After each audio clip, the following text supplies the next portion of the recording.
50 ఒకటి వచ్చినా ఆ రోజు చంద్రబాబు నాయుడు గారు 23 సీట్లకు పరిమితం అయిపోయినప్పుడు చంద్రబాబు నాయుడు గారు కూడా సేమ్ ఇదే మాట అదే అంటున్నా. ఈ రోజు 164 సీట్లు తర్వాత 11 సీట్లు వైసీపీకి వచ్చినప్పుడు వైసీపీ వాళ్ళు కూడా సేమ్ యాజ్ గా అదే మాట అదే అంటున్నా. కానీ అప్పుడు ఓన్లీ చంద్రబాబు నాయుడు గారు మాత్రమే మాట్లాడారు. కానీ ఈ రోజు నాట్ ఓన్లీ ఆంధ్రప్రదేశ్ పక్క చుట్టుపక్కల రాష్ట్రాల్లోనూ దేశవ్యాప్తంగా కూడా ఈవీఎంల మీద చర్చ జరుగుతుంది. చర్చ జరిగింది ఆ రోజు చంద్రబాబు నాయుడు గారు 2019లో బీజేపీతో వ్యతిరేకించి బయటకు వచ్చిన రోజు ఈవీఎంల గురించి చాలా గట్టిగానే పోరాడారు. అప్పుడు భారతదేశం మొత్తం కూడా చర్చ జరిగింది. అప్పుడు జరగలేదు అనకండి, ఆ రోజు జరిగింది. ఈ రోజు కంటే కూడా ఆ రోజు ఇంకా పెద్ద ఎక్కువ చర్చ జరిగింది. కాకపోతే వీళ్ళు ఏంటంటే వీళ్ళకి అనుకూలంగా చూపించుకునే ప్రయత్నం చేస్తారు తప్పితే ఏమి ఉండదు అక్కడ. ఇప్పుడు 2019లో అయినా 2024లో అయినా ఈవీఎంల మ్యానిపులేషన్ జరిగిందా అంటే ఏం చెప్తారు సార్? అసలు నేను 2019లో ఈవీఎం మ్యానిపులేషన్ జరిగింది ఎక్కడ అనలేదు. ఏ రికార్డు నేను అంటలేదు. నేను ప్రచారానికి సంబంధించి మాట్లాడుకుంటే 2019లో 23 సీట్లకి పరిమితమైనటువంటి టీడీపీ, 2024లో 11 సీట్లకి పరిమితమైనటువంటి వైసీపీ. ఆనాడు టీడీపీ వాళ్ళు ఈవీఎంల మీద బ్లేమ్ చేశారు, ఈ రోజు వైసీపీ వాళ్ళు ఈవీఎంల మీద బ్లేమ్ చేస్తున్నారు. యాజ్ ఆఫ్ యువర్ నాలెడ్జ్ ఆ రోజుకి ఈ రోజుకి ఈవీఎంల గురించి ఏం చెప్తారంటే ఏం చెప్తారు? నేను ఒకటి బలంగా నమ్ముతానండి, ఒకవేళ నిజంగానే ఈవీఎం ట్యాంపరింగ్ మీద ఇష్యూ ఉంటే భారతదేశంలో భయంకరమైన రివోల్ట్ వచ్చేది. ఓకే, ఎంత ఏంటంటే చదువు సంధ్య లేనోడు, పని పాట లేనోడు, ఏదో కూర్చొని ఏమీ చేయాలో తెలియనోడు మాట్లాడే మాటల్లాగా చిత్రీకరించే ప్రయత్నం చేస్తారు. అంతమించి ఏముండదు. ప్రతిపక్షాలుగా వాళ్ళు మాట్లాడాల్సిన మాటలు వాళ్ళు అనాల్సిన అన్ని అంటారు, దాని డౌటే లేదు. ఎందుకంటే ఈరోజు ఆంధ్రప్రదేశ్ రాష్ట్రంలో 11 సీట్లకు పరిమితమైన వైఎస్ఆర్ కాంగ్రెస్ పార్టీ ఈవీఎంల వల్ల మేము 11 సీట్లు వచ్చినాయి అని అంటున్నారు. నేను అదే క్వశ్చన్ చేస్తా, మరి మీకు ఈవీఎంల వల్ల 151 సీట్లు వచ్చిన రోజు మీరు ఎందుకు మాట్లాడలేదు అని అంట. సరే, చంద్రబాబు నాయుడు గారు ఆ రోజు ఫైట్ చేశారా, చంద్రబాబు నాయుడు గారు అన్నారా, అనలేదా, ఇది ఆల్ డిఫరెంట్ స్టోరీ. ఆ రోజు 151 వచ్చినా, ఈ రోజు 124 వచ్చినా ప్రజల మ్యాండేటరీ అంతే. ఆ రోజు చంద్రబాబు నాయుడు గారిని ప్రజలు నమ్మలేదు, జగన్మోహన్ రెడ్డి గారు నమ్మారు, 151 సీట్లు ఇచ్చారు. ఈ రోజు జగన్మోహన్ రెడ్డి గారు ఇచ్చినటువంటి నచ్చలేదా, లేదా అంతకంటే ఎక్కువ కూటమి అధికారంలోకి వస్తే చంద్రబాబు నాయుడు గారు ఇస్తున్నారు కాబట్టి చంద్రబాబు నాయుడు గారికి ఇచ్చారు, 164 సీట్లు మ్యాండేటరీ ఇచ్చారు. ఏదైనా ప్రజల తీర్పుని ఎవరైనా శిరస వహించాల్సిందే. సో ఇంక ఓడిపోయిన వాళ్ళు ఎవరైనా ఈవీఎంలు బ్లేమ్ చేయడం ఆనాడు చంద్రబాబు గారు కావచ్చు, ఈనాడు వైసీపీ అది కామన్. బట్ ఈ రోజు గతంలో కంటే ఎక్కువ చర్చ ఈవీఎంల మీద నడుస్తుంది. గతంలో కంటే చర్చ ఎక్కువ ఏం జరగట్లేదండి, గతంలోనే ఎక్కువ చర్చ జరిగింది. ఈసారి ఎక్కువ చర్చ ఏం జరగట్లా. ఈ బుల్గు మీడియా ఛానల్ తప్పితే బయట కూడా చాలా తక్కువ చర్చ ఉంటది. అది సంబంధించినటువంటి ఎలాన్ మాస్క్ గారు కూడా ట్వీట్ చేశారు కదా, ఏమని ఇండియాలో ఉన్నటువంటి ఈవీఎంల వ్యవస్థ హ్యాక్ చేయమని చెప్పి నిర్మలా సీతారామన్ ఓపెన్ ఛాలెంజ్ చేశారు కదా. ఎలాన్ మస్క్ గురించి ఏం మాట్లాడతారండి? ఎలాన్ మస్క్ ఏక్ నెంబర్ ఆయన ఏమంటే స్టాక్ మార్కెట్ ఇంజనీర్ ఎట్లా ఉంటాడు అంటే నేను వాళ్ళు చేసిన కామెంట్ నో వాళ్ళు చేసిన ట్వీట్ నో ప్రామాణికంగా తీసుకోమని చెప్పట్లే. ఎవరు చేసినా మన దేశం గురించి పక్క దేశంలో ఎవరు చేసినా తప్పే. మన దేశాలు లేకపోతే పొరుగు దేశాల మధ్య గొడవ పెట్టడానికి అవకాశం వచ్చింది కాబట్టి ఏదో ఒక సిచ్చురేపుదామని చెప్పి రకరకాల కామెంట్లు చేస్తూ ఉంటారు. అవి పట్టించుకుంటే నష్టపోయేది మన దేశమే. కాబట్టి అటువంటి వాటిని పట్టించుకోవాల్సిన అవసరం లేదు.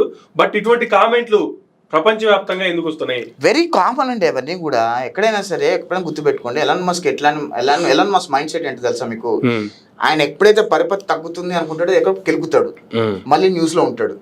మళ్ళీ ఎప్పుడైతే తగ్గుతుంది అనుకుంటాడో ఏదో ఒకటి కెలుకుతాడు.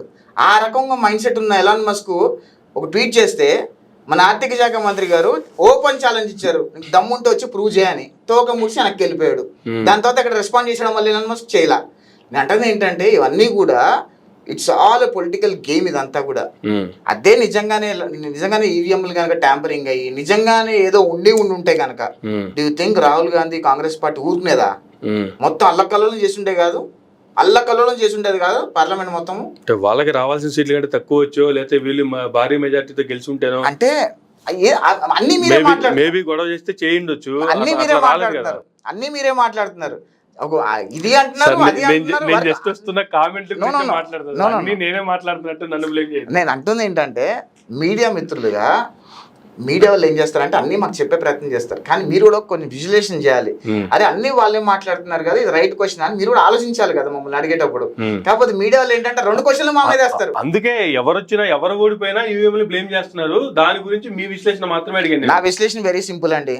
I don't believe in all this. Okay, నేను 2019లో మేము ఓడిపోయినప్పుడు కూడా మాకు 23 సీట్లు వచ్చినప్పుడు కూడా నేను క్లియర్ గా ఏమనుకున్నానంటే ఓకే ఎక్కడో తప్పు చేశాము, ప్రజలు మ్యాండేట్ ఇచ్చారు, లెట్స్ డూ ఇట్.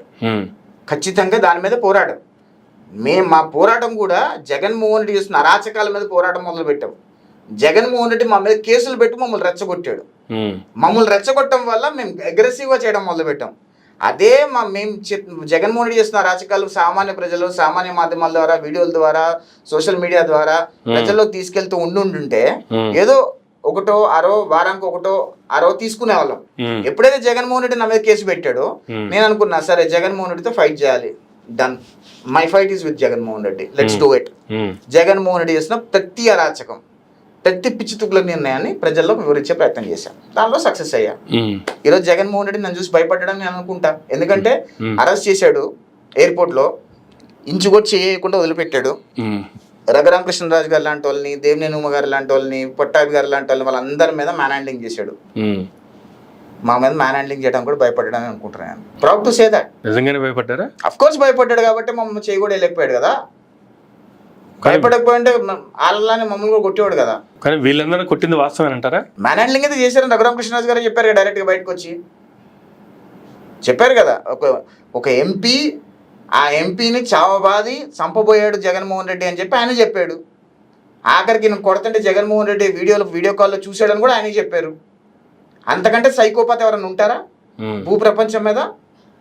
ఆఖరికి ఇంట్లో తల్లి నమ్మక, సొంత చెల్లి నమ్మక, సొంత కుటుంబ సభ్యులు నమ్మక ఏకాక అయిపోయి సొంత బాబాయిని అతికిరాత్మకంగా గొడ్డలి పొట్టుతో నరికి చంపేసి ఇప్పుడున్న సిచ్యుయేషన్ ఏంటి చూస్తున్నారు కదా మీరు.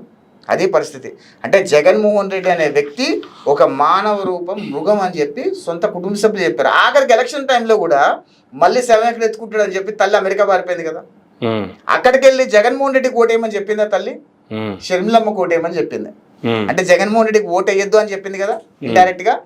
అది పరిస్థితి. సో 3 నెలల కూటమి ప్రభుత్వం పరిపాలన ఎలా ఉంది, ఎలా చేస్తే బాగుండేది అని ఏమైనా అనిపించిందా, లేక 100% కరెక్ట్ గా ఉందా అంటే ఏం చెప్తారు సార్? చంద్రబాబు నాయుడు గారు ముఖ్యమంత్రి అయిన తర్వాత వ్యవస్థల్ని సెట్ చేయడంలోనే టైం పడుతుందండి. వ్యవస్థలన్నీ కూడా చిన్నాభిన్నం అయిపోయినాయి. ఫస్ట్ వ్యవస్థలను సెట్ చేసుకుంటూ దాని తర్వాత పెట్టుబడులు కూడా ఆకర్షించే ప్రయత్నం చేస్తున్నాడు. ఈరోజు పెట్టుబడులు కూడా ఆంధ్రప్రదేశ్ రాష్ట్రంలో పెట్టుబడిదారులు కూడా వస్తున్నారు. మా లాంటి వాళ్ళు కూడా ఎక్కడెక్కడైతే పెట్టుబడులు తీసుకురాగలుగుతామో వాళ్ళందరితో మాట్లాడి వాళ్ళందరినీ తీసుకొచ్చి ఇక్కడ ఐఏఎస్లతో కలెక్టర్లతో మీటింగ్లు పెట్టించి తద్వారా వాళ్ళు ఓకే అనుకుంటే ముఖ్యమంత్రి గారిని కల్పించి పెట్టుబడులు కూడా తీసుకొచ్చే ప్రయత్నం చేస్తున్నాము. తప్పకుండా ఆంధ్రప్రదేశ్ రాష్ట్రం గాడిలో పడుతుందనే నమ్మకం ఉంది. ఆంధ్రప్రదేశ్ రాష్ట్రం ఖచ్చితంగా వచ్చే 10 సంవత్సరాల్లో నేను చెప్తున్నా 2034కి ఆంధ్రప్రదేశ్ రాష్ట్రం will be the top best states, top 3 states in one of the top 3 states in India ఉంటుందని నేను అనుకుంటున్నా. ఎందుకంటే ఆంధ్రప్రదేశ్ రాష్ట్రం ఇప్పుడే బుడ్డి అడుగులు ఉన్న ఆంధ్రప్రదేశ్ రాష్ట్రాన్ని జగన్మోహన్ రెడ్డి రేప్ చేసి చంపేశాడండి. 2019కి ఆంధ్రప్రదేశ్ రాష్ట్ర వయసు 5 ఏళ్ళు.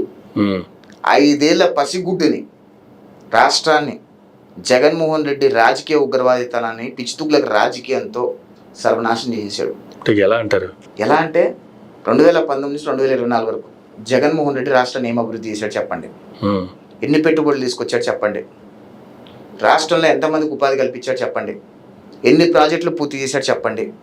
రాష్ట్రంలో ఉన్న ఎన్ని పెట్టుబడుల్ని పక్క రాష్ట్రాలు తరిమేశాడో చెప్తా నేను. ఇలా రకరకాల నా దగ్గర 10 ప్రశ్నలు ఉన్నాయి. జగన్మోహన్ రెడ్డికి సూటిగా ఇప్పుడు ఒక 5 ప్రశ్నలు వేస్తారు, దానికి సమాధానం చెప్పండి. ఎన్ని ప్రాజెక్టులు ల్యాండ్ అయ్యాయి, ఎన్ని ప్రాజెక్టులలో ఎంతమందికి ఉపాధి కల్పించగలిగారు, ఇవన్నీ వాస్తవాలతో సహా చెప్పండి. ఏదో గుడ్డు మంత్రి వచ్చి గుడ్డు పెట్టాడు, గుడ్డు పొదగాలి, గుడ్డు పొదిగిన తర్వాత కోడి బయటకు వస్తుంది, ఈ కథలన్నీ వద్దు. ఈ కథలు చెప్పొద్దు మాకు. మేము అడిగింది చాలా సూటిగా అడిగాం. ఎన్ని కంపెనీలు తెచ్చావు, ఎన్ని కంపెనీలు ల్యాండ్ అయినాయి, ఎంతమందికి ఉద్యోగాలు ఇచ్చావు, అదే చెప్పు. ఇవన్నీ గుడ్డులు స్టోరీలు మాకు చెప్పొద్దు. జగన్మోహన్ రెడ్డి అనేవాడు రాజకీయం చేయడానికి అధికారంలోకి వచ్చాడు. ఆయన మీద ఉన్న కేసులు జైలుకి వెళ్లకుండా కాపాడుకోవడానికి అధికారంలోకి వచ్చాడు. తప్పితే రాష్ట్రాన్ని ఏదో ఉద్ధరిద్దామని కానీ, రాష్ట్ర ప్రజలకు ఏదో న్యాయం చేద్దామని కానీ, రాష్ట్ర ప్రజల భవిష్యత్తు బాగు చేద్దామని కానీ, రాష్ట్రాన్ని అభివృద్ధి చేద్దామని కానీ జగన్మోహన్ రెడ్డి ముఖ్యమంత్రి కాల. ఆయన మీద ఉన్న కేసులు మాఫీ చేసుకొని ఆ ముఖ్యమంత్రి అయితే కేసులు మాఫీ అయిపోతాయా? అంటే జైలుకి వెళ్లకుండా 5 సంవత్సరాల్లో భారతదేశ చరిత్రలో 13 సంవత్సరాలుగా బెయిల్ మీద ఉన్న ఒక్క రాజకీయ నాయకుడిని చూపించండి, లేదా ఒక తీవ్రవాదిని చూపించండి, లేదా ఒక నేరస్తుని చూపించండి, లేదా ఒక ఆర్థిక నేరాలు చేసినప్పుడు 13 సంవత్సరాలుగా బెయిల్ మీద ఉన్న కొన్ని చూపించండి. జగన్మోహన్ రెడ్డి భారతదేశ చరిత్రలో మొట్టమొదటి రాజకీయ నాయకుడు లేదా మొట్టమొదటి దేశ పౌరుడు 13 సంవత్సరాలుగా బెయిల్ మీద ఉన్నాడు. ఎవరున్నారు చెప్పండి? జగన్మోహన్ రెడ్డి తప్ప ఎవడున్నాడు 13 సంవత్సరాల బెయిల్ మీద చెప్పండి? కానీ 16 నెలలు బెయిల్ జైల్లో కూడా ఉన్నాడు కదా. 13 సంవత్సరాలుగా బెయిల్ మీద ఉన్న మాట వాస్తవం మాట్లాడుతున్నా నేను. 16 నెలలు జైల్లో 16 నెలలు జైల్లో చిప్పకూడదు తినొచ్చాడు, అది వేరే విషయము. భారతదేశ 16 నెలలు జైలు ఎందుకు ఉండాల్సి వచ్చింది? అసలు ఎందుకు ఉండాల్సి వచ్చింది? తప్పు చేశాడు కాబట్టి జైలు పంపించారు. కానీ ఇప్పటి వరకు ఎందుకు ప్రూవ్ అవ్వలేదు మరి? 13 సంవత్సరాలుగా బయట. నేను అదే చెప్తున్నానండి, మన 13 సంవత్సరాలుగా బయట ఉన్నప్పటికీ కూడా మన భారతదేశంలో న్యాయ వ్యవస్థ గురించి మాట్లాడితే జైల్లో పెడతారు కాబట్టి నేను మాట్లాడట్లేదు. సింపుల్, నాకు న్యాయ వ్యవస్థ మీద కొన్ని అభిప్రాయాలు ఉన్నాయి. ఆ అభిప్రాయాలు నేను చెప్తే నేను జైల్లో పెడతారు, అందుకే నేను చెప్పదలుచుకోవాలా. సింపుల్ చెప్తున్నా. అదే విధంగా రాజకీయాలు ఈరోజు ఏదో రకంగా రాజకీయ పదవుల్లో ఉంటే ఏదో తిమ్మిని బొమ్మిని చేసుకొని కోర్టుకు వెళ్లకుండానో ఏదో రకంగా చేసుకోవచ్చు. గత 5 సంవత్సరాలు జగన్మోహన్ రెడ్డి ముఖ్యమంత్రిగా ఉన్నాడు. ఎన్నిసార్లు కోర్టుకు వెళ్ళాడు? 2019 ముందు ఆయన ముఖ్యమంత్రి కాకముందు ప్రతి శుక్రవారం కోర్టుకు వెళ్ళేవాడు కదా. మరి ముఖ్యమంత్రి కాగానే కోర్టుకు వెళ్ళడం ఎందుకు మానేశాడు? కోర్టు కూడా ఎందుకు పిలవడం మానేసింది? ఇవన్నీ ఏంటంటే it's larger bigger subject. So మాలాంటి వాళ్ళు మాట్లాడకపోవడమే ఉత్తమం అని మేము అనుకుంటాం. ఎందుకంటే ఆ కాన్స్పిరసీలోకి వెళ్ళామనుకోండి, ఈ బుల్గు మీడియా ఛానల్ మమ్మల్ని దాన్ని లాగే ప్రయత్నం చేస్తారు. మాట పెరుగుద్ది, మేము ఎక్కడ ఇరుక్కుంటామో మాకు తెలియదు. అందుకని మేము మాట్లాడకుండా సేఫ్గా ఉండాలనుకుంటాం ఆ బిగ్గర్ సబ్జెక్ట్లో నుంచి. జగన్మోహన్ రెడ్డి ముఖ్యమంత్రి అయిన తర్వాత ఒక్క రోజు కూడా కోర్టుకు వెళ్ళా, అర్థమైందా? అనేక రకాల పిటిషన్లు వేసుకున్నాడు, అనేక రకాల స్టేలు అడిగాడు, ఏదేదో చేశాడు, తిమ్మిని మమ్మిని చేశాడు. డబ్బు ఉంది, రాష్ట్ర ఖజానా డబ్బు మొత్తం కోర్టుకు లాయర్లకు ఖర్చు పెట్టాడు, నా యాగి చేశాడు. కానీ కోర్టుకు మాత్రం వెళ్ళా. ఇప్పుడు వెళ్ళాడు కోర్టుకి. నేను అంటుంది ఏంటంటే అధికారంలో ఉన్నప్పుడు కొన్ని లీవేజెస్ ఉంటాయి. ఆ లీవేజెస్ అన్ని వాడుకొని మొన్న వెళ్ళొచ్చినట్టున్నాడు కదా మన సికింద్రాబాద్ సిఐడి కోర్టుకి. వెళ్ళలేదా? మేము వెళ్తాడు, త్వరలో వెళ్తాడు. ఎందుకంటే హైకోర్టు చెప్పింది కదా, సుప్రీంకోర్టు చెప్పింది కదా, త్వరితగతిన నేను కేసులన్నీ విచారణ చేసి రిజల్యూషన్ ఇవ్వమని చెప్పి మొన్న సుప్రీంకోర్టులో విచారణకి ఏదో రఘురామకృష్ణరాజు గారి కేసు విచారణకు వస్తే రఘురామకృష్ణరాజు గారి కేసులో డైరెక్షన్ ఇచ్చారు కదా, ఇమీడియట్ గా కేసులు త్వరితగత విచారణ చేయమని చెప్పి. నవంబర్ వరకు మళ్ళీ పోస్ట్ పోన్ చేస్తారు కదా. నేను ఫాలో కాలేదు. 15th కి వాయిదా వేశారు, నెక్స్ట్ వాయిదా మళ్ళీ ఏంటారు. బట్ సిఐడిని అడిగితే సిఐడి ఏం చెప్పారు? ఈ కేసులు 10 సంవత్సరాలు ఉన్న కేసులలో 3-4 జడ్జిలు మారిపోయారు, అందుకే మళ్ళీ ఫస్ట్ నుంచి దర్యాప్తు చేయాల్సి వస్తుంది అని చెప్పారు కదా సిఐడి వాళ్ళు. అదే ఫైల్ చేసి కంటెంప్ట్ ఆఫ్ కోర్టులో పిటిషన్ ఫైల్ చేశారు కదా సిఐడి వాళ్ళు సుప్రీంకోర్టు అడిగినప్పుడు. అంటే కొత్త న్యాయమూర్తి వస్తారు, న్యాయమూర్తి వెళ్ళిపోయారు, కేసు ఎటు కదలనీయకుండా ఉంటారు, దాన్ని తాత్సారం చేసే ప్రయత్నం చేస్తున్నారు.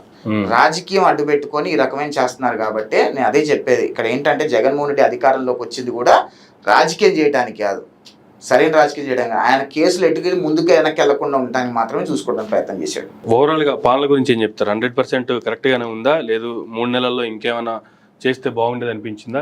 ఏం చెప్తారు? ఖచ్చితంగా జగన్మోహన్ రెడ్డి పరిపాలన మీద చంద్రబాబు నాయుడు గారి పరిపాలన 1000 రెట్లు బెటర్గా ఉంటుంది. చంద్రబాబు నాయుడు గారి పరిపాలనలో ఆంధ్రప్రదేశ్ రాష్ట్రం సస్యశ్యామలం అవుతుంది, రాష్ట్రం పెట్టుబడులు ఉంటుంది. ఓకే, అదే 100%. బట్ జరిగినటువంటి ఈ కాలానికి చూసుకుంటే ఇంకేమైనా చేస్తే బాగుండేది అనిపించింది. అంటే సెటిల్ అవడానికి టైం పడుతుంది. అంటే జగన్మోహన్ రెడ్డి ఇంత పెద్ద దరిద్రం చేసి వెళ్ళాడు, రాష్ట్రం మీద ఇంత పెద్ద పెంట పెట్టి వెళ్ళాడు, అది మొత్తం కడగటానికి టైం పడుతుంది కదా. అదంతా తీసి ఆ దరిద్రం అంతా తీసి సెట్ చేసి మళ్ళీ ముందుకు వెళ్ళటానికి టైం పడుతుంది. చంద్రబాబు నాయుడు గారు ఏం దేవుడు కాదు, ఆయన రాగానే మొత్తం అంతా ఒక నిమిషంలో సెట్ చేసేసేయాలనుకున్నాను.